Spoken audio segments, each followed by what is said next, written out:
Hi, welcome back to my channel.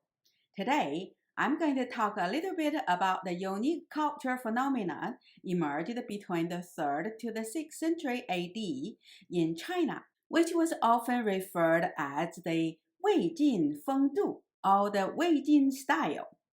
Then I'll translate one of the poems by the best poet of the time whose poetry started this cultural trend. His name is Cao Zhi. Now, let me talk a bit history of the Weijin period before I introduce today's poet. After the collapse of the Han Dynasty, the three kingdoms of Shu, Wei, and Wu was established by 220 AD. Then it was nearly 60 years of constant fighting among the three kingdoms.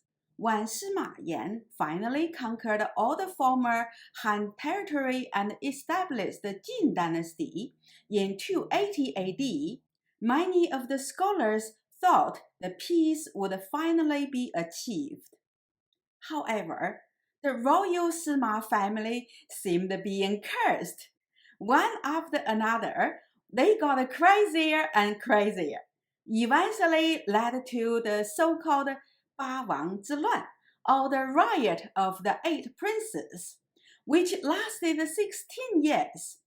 During these 16 years, the Sima princes constantly plotting, fighting, and killing each other.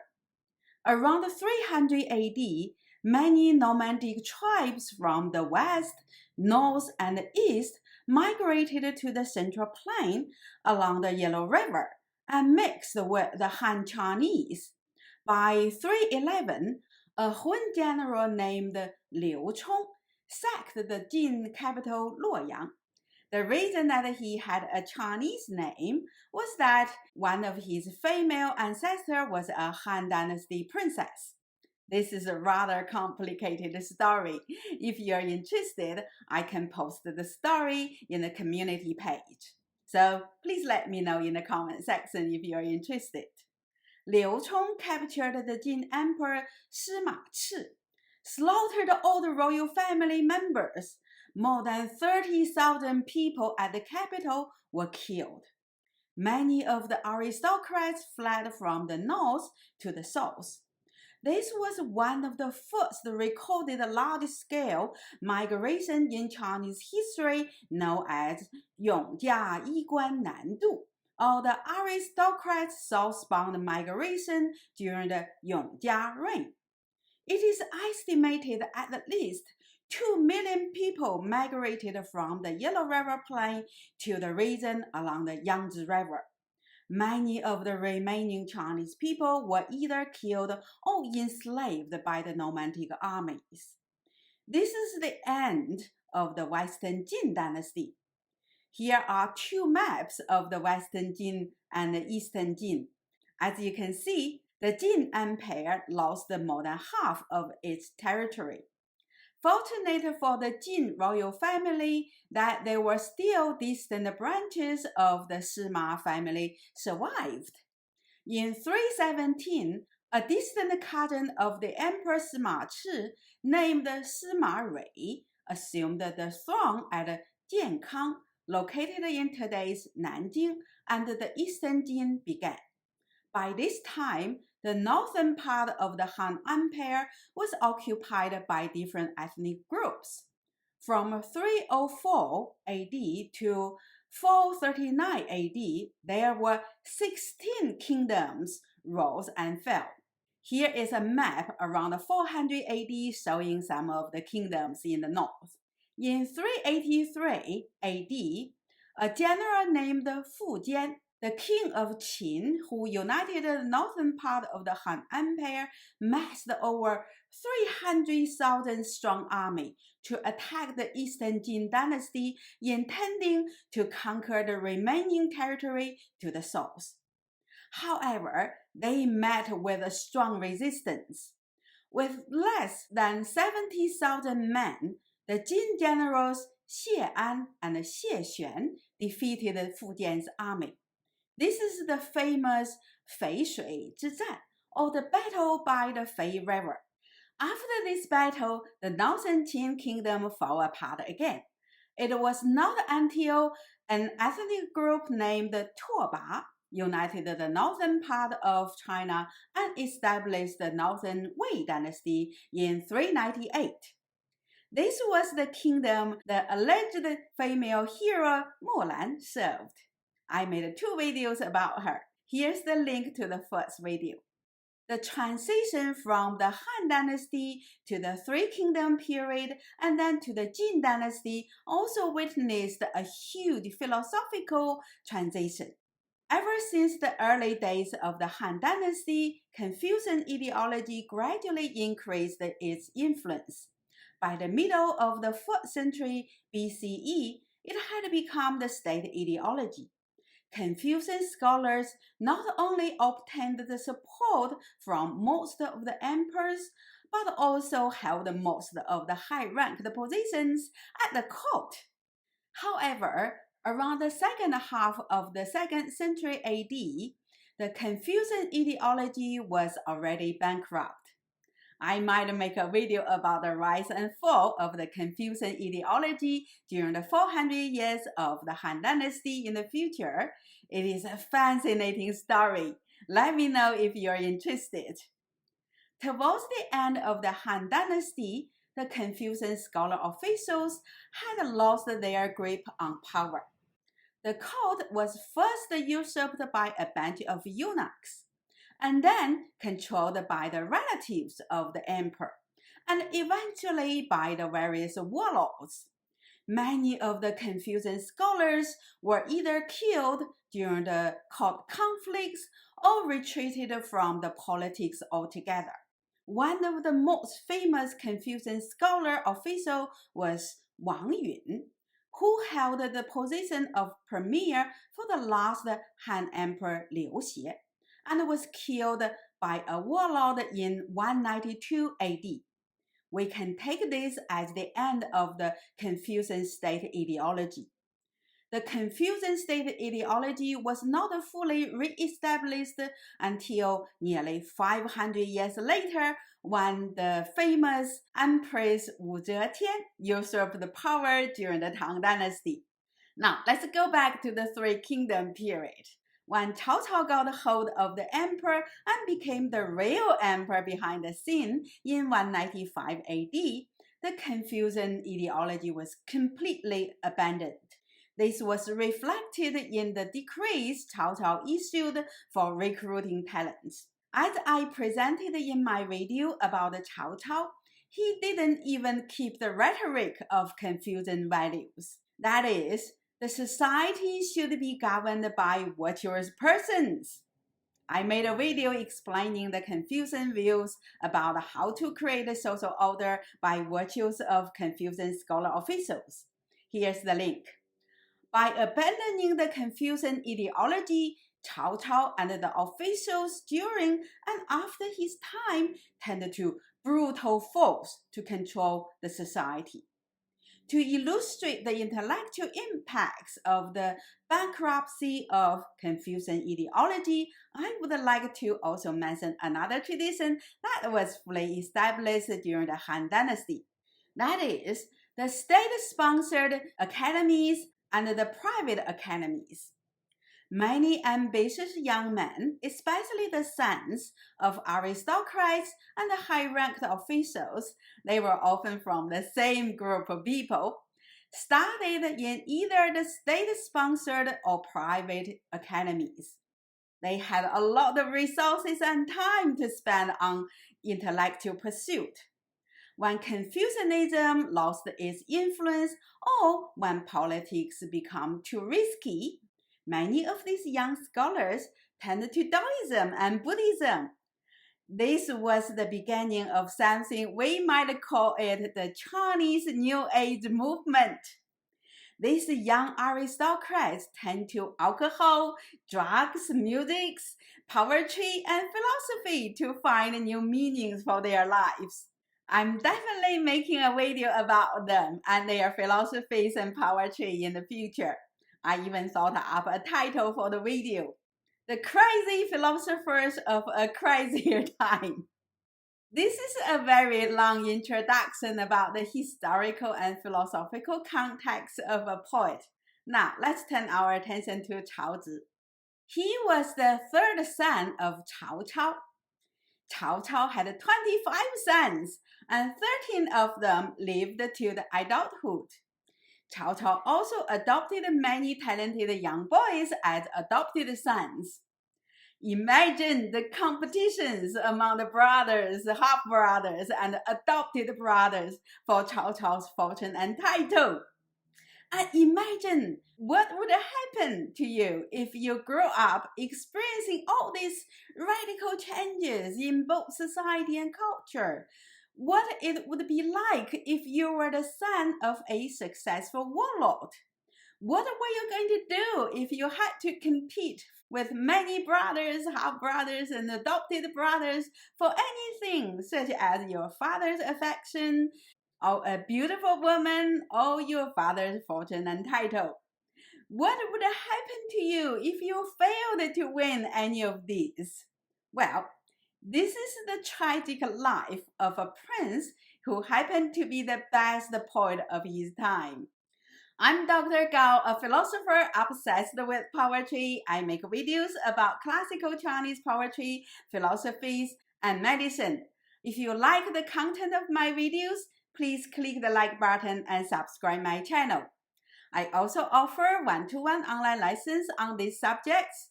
So if you would like to learn more about these subjects, please contact me. Here's my email address. Cao Zhi showed his intellectual prowess when he was merely 10 years old. According to Shanguo Zhi, or the history of the Three Kingdoms, Cao Zhi had memorized nearly 100,000 characters of poetry, classics, and histories, and was able to discuss military strategy texts with his father, Cao Cao. His literary talent was already widely recognized by the age of 19 when he composed one of his best rhymed prose, Deng Tai Fu, or On a Terrace, and was awarded the title of Marquis, Land, and 10,000 household for his fiefdom. He also fought along with his father in the campaigns against the other warlord in the subsequent years, and had obtained a huge following among the scholar officials at his father's court. Many of the scholar officials supported him as the heir to his father's fortune. It was during this time Cao Zhi composed his famous poem, Bai Ma Pian, or the Ballad of White Horse, expressing his political ambition. The second emperor of Shui Dynasty, Yang Guang, and the great Tang Dynasty poet Li Bai both composed poems with the same title and similar content inspired by Cao Zhi's poem. Here are the links to my two videos to Yang Guang and Li Bai's poems. If you're interested, I would also make a video about Cao Zhi's Bai Ma Pian. From my video about Cao Cao's poem, we know how much Cao Cao valued literary and other talents. You can imagine how proud he would be with such a talented son as Cao Zhi. Even though Cao Cao should make his eldest surviving son, Cao Pi, as his heir according to the Confucian tradition, we all know that Cao Cao did not care about the Confucian ideology. He was seriously considering to make Cao Zhi his heir. But as a cunning politician and warlord, Cao Cao also knew that the somewhat naive Cao Zhi might not be a good candidate as the king to his kingdom. His older son, Cao Pi, might be a better choice because Cao Pi was apparently a better politician than the romantic poet Cao Zhi. Cao Pi set up many traps, and Cao Zhi fell into them without failing. Perhaps the worst mistake Cao Zhi made was the drunken incident happened in 219 AD when Cao Cao made him the commander to lead an army to assist a general who was fighting against the famous general who was loyal to the Han Emperor. On the evening before the day Cao Zhi's army was to set off, Cao Pi hosted a party and got Cao Zhi so drunk that he missed his mission. Cao Cao was furious and soon made Cao Pi his heir officially. However, there are also historians who argue that Cao Zhi was secretly in touch with the Han Emperor Liu Xie, who was pretty much put under house arrest by Cao Cao, and he might even be trying to help the young emperor to escape to Liu Bei's kingdom. Liu Bei was a very, very distant cousin of the emperor, but pledged the loyalty to the young emperor at the time. So, some historians argue that Cao Zhi was against his father's betrayal of the young emperor and got drunk deliberately because he did not want to fight Guan Yu. We might never know what was the true reason why Cao Zhi got drunk on the eve of a major military campaign which he was expected to lead. A year later, Cao Cao passed away. Cao Pi assumed the title of the King of Wei and soon forced the young emperor Liu Xie, abdicating the throne to him, and declared himself as the emperor. Soon after this, Liu Bei and Sun Quan also declared themselves as emperors in their own kingdoms, and the three-kingdom period officially began. After Cao Pi assumed the throne in 220 AD, Cao Zhi was stripped of all his official duties as well as reduced the size of his fiefdom. When Cao Pi passed away in 226 AD, his son Cao Rui assumed the throne. Cao Zhi pleaded to his nephew for a position at the court, but was rejected. Cao Zhi turned to poetry and other art forms, such as painting, for comfort, but he was frustrated and depressed because he could not fulfill his political inspiration. He passed away in 232 AD at the age of 41. 2 years later, the last Han Emperor Liu Xie died. Even though Cao Zhi did not have many great political achievements comparing to his father, his literary talent was celebrated for nearly 2,000 years. He was regarded as the best poet of his time, and his poetry was cited over and over again by poets, novelists, and playwrights.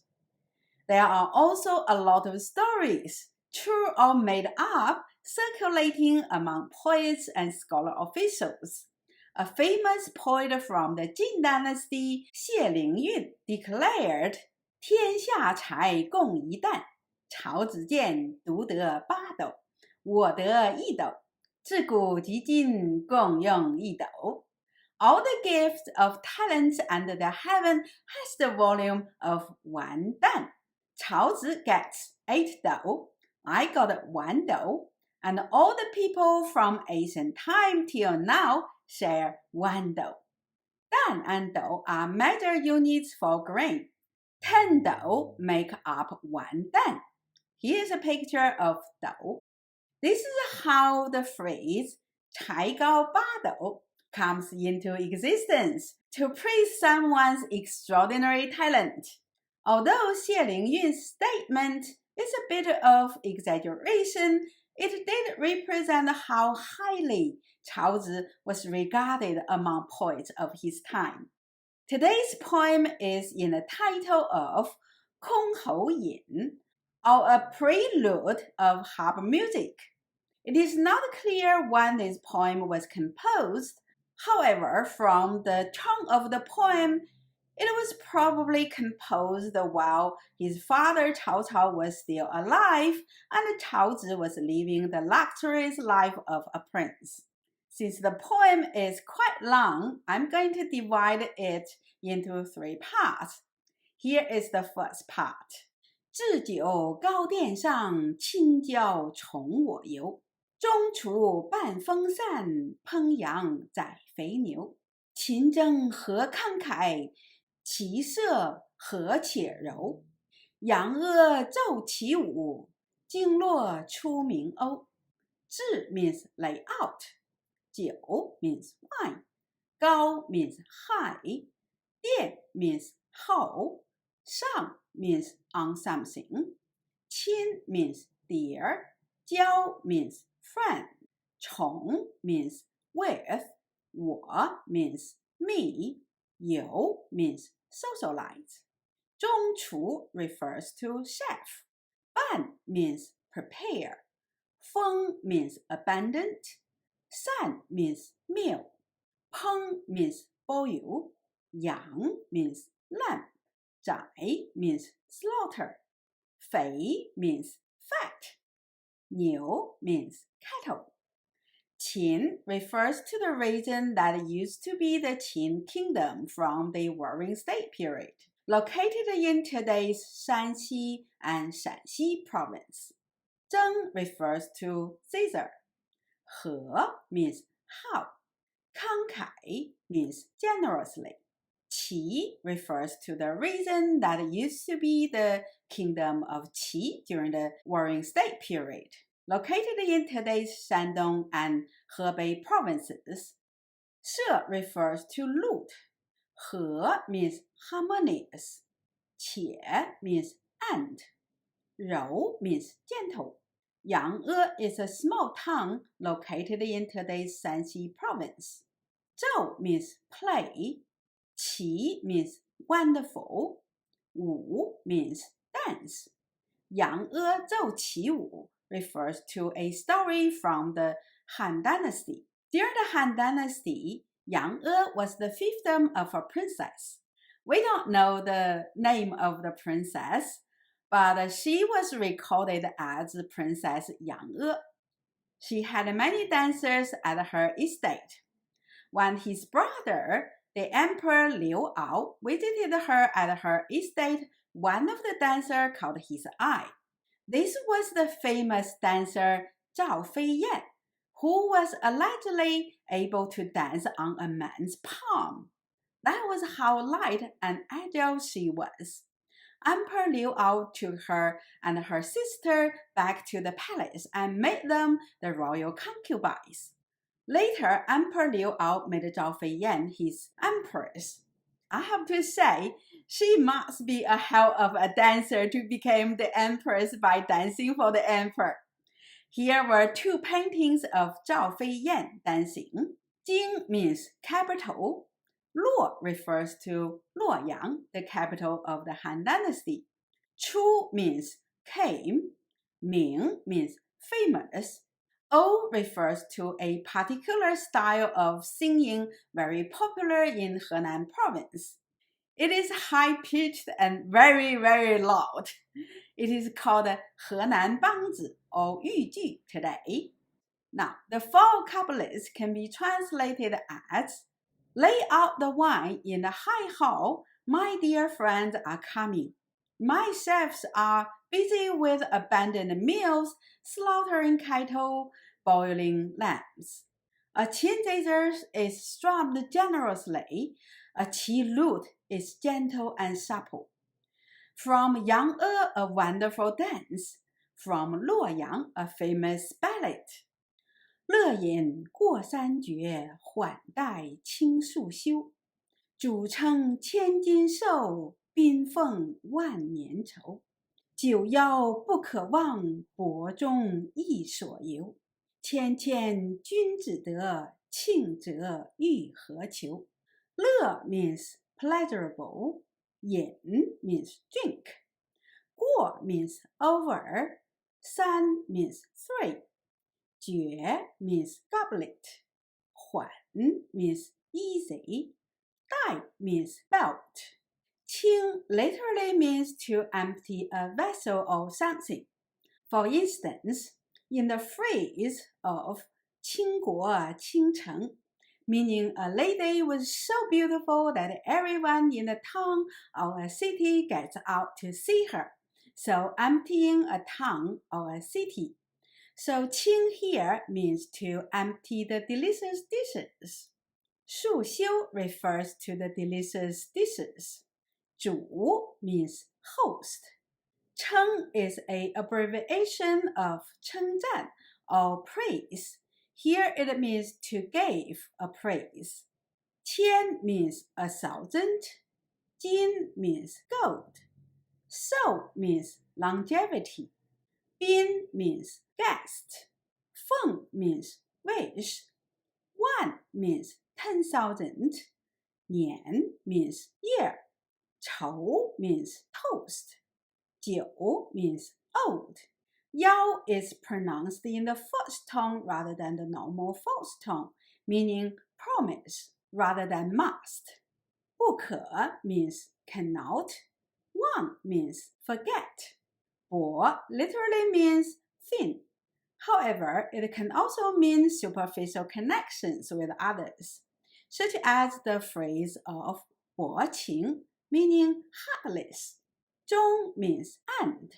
薄终 means to end a friendship or reduce one's feeling for a friend over time. So David and I translate 薄终 as attenuation. 易 means righteous way. 说 means to do something with the following verb. 游 means forbid. So 说游 means to be forbidden. 谦谦 means humble. 君子 means gentleman. 德 means virtue. 磬 is an ancient musical instrument made of stone pieces look like this. 折 means bend. 庆折 means the guests bow to each other like the stone chimes. 欲 means would like. 何 means what. 求 means request. 欲何求 literally means what do they want. But here, the question is a rhetorical one, so David and I translate the phrase with the phrase of 谦谦 or humility as expressing nothing but humility. So the full couplet can be translated as It's pleasurable drinking gobletfuls. Easy in your boat to empty the delicious dishes. I give the guests gifts of gold for their longevity. The guests with me 10,000 years in a toast. An old promise cannot be forgotten. The righteous way forbids attenuation. Virtuous gentlemen bow to each other, expressing nothing but humility. 金凤飘白日，光景持溪流。盛时不可再，百年呼我求。生存华屋处，零落归山丘。先民谁不死？知命复何忧？经风 means strong wind. 飘 literally means to float, but it also describes something floating on the wave, so David and I translate it with 白日 or the day, as the wind makes the day waver. 光景 means sunlight. 驰 means gallop. 西 means west. 流 means flow. 盛时 means heyday. 不可 means can't. 再 means repeat. 百年 literally means 100 years. Since ancient Chinese believe that the human lifespan is about 100 years, so 百年 is often used to mean lifespan. 忽 means suddenly. 我 means my. 求 means end. 生存 means dwell. 华 means splendid. 屋 means house. 处 means in. 零落 means to fall or be blown away like a leaf. 归 means back to. 山 means mountain. 丘 means hill. 先民 means ancestor. 水 means who. 不 means not, 死 means die, 知 means no, 命 means heaven's mandate, 复 means again, 和 means why, 忧 means being sad. So the four couplets can be translated as: a strong wind makes the day waver, blowing sunlight west at a gallop. The dynasty's heyday never comes back. My lifespan is suddenly near. I dwell in a splendid house, but I'll die like a leaf blown back to the hills and mountains. Who among the ancestors has not died? Why be sad when you know heaven's mandate? This poem seems presenting a happy, noisy party where delicious dishes are served, wine is flowing, music and dance are performing by the best artists from near and far, guests gather bowing and toasting to each other. What a happy picture. However, as the poem goes on, the tone shifts. If you recall Cao Cao's poem in my other video, the tone of Cao Cao's poem is inspiring and high-spirited. But Cao Zhi's tone is very different. Although both poems talk about how short life is, Cao Cao urged the young scholars to value their short lives and make the most out of their short lives and achieve great things. But in Cao Zhi's poem, he is lamenting the heydays are gone. You might wonder whose heydays are gone. Apparently, they are not those of his father and brothers. They were still working very hard towards a new dynasty. So, it must be the heydays of the Han Dynasty. So, Cao Zhi was singing an elegy for the dying Han Dynasty and himself. This reading might be a bit of a shock to many historians, but I feel this might be the right interpretation of the poem. Although I'm not quite sure when this poem was composed, my informed guess is that it was composed just before Cao Cao passed away in 220 AD. Cao Zhi still had the resources to hold such a party, but had lost his chance to take his father's place once his father passed away. After 220, once Cao Pi usurped the throne, he reduced Cao Zhi's fifth term and cut the household serving Cao Zhi from 10,000 to 800, and first sent him to a small town located in today's Hebei province, and then to an even smaller town in Shandong province. This was the turning point of Cao Zhi in his life and his faith in Confucianism. It was recorded in the official history Zhi that Cao Zhi put on mourning clothes and cried out loud when his brother was performing the inauguration ceremony to be the emperor. He was mourning the end of the great Han Dynasty as well as the end of Confucianism as the dominant state ideology. This poem also represents a turning point for the scholars of the time in their philosophical orientation. The failure of Confucianism as the dominant state ideology made them explore other options. It is quite interesting in the last two couplets of this poem, Cao Zhi's lamenting of the shortness of human life focus on the futile effort for fame and power. Although the poet is living in a splendid palace, eventually he would die, and like the falling leaves, his person will return to the hills and mountains. However, his tone is not that of a despair, as we would often feel when talking about death. Instead, the tone is rather comforting and content.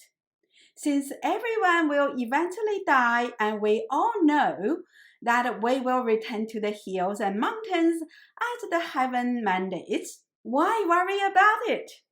This is quite interesting.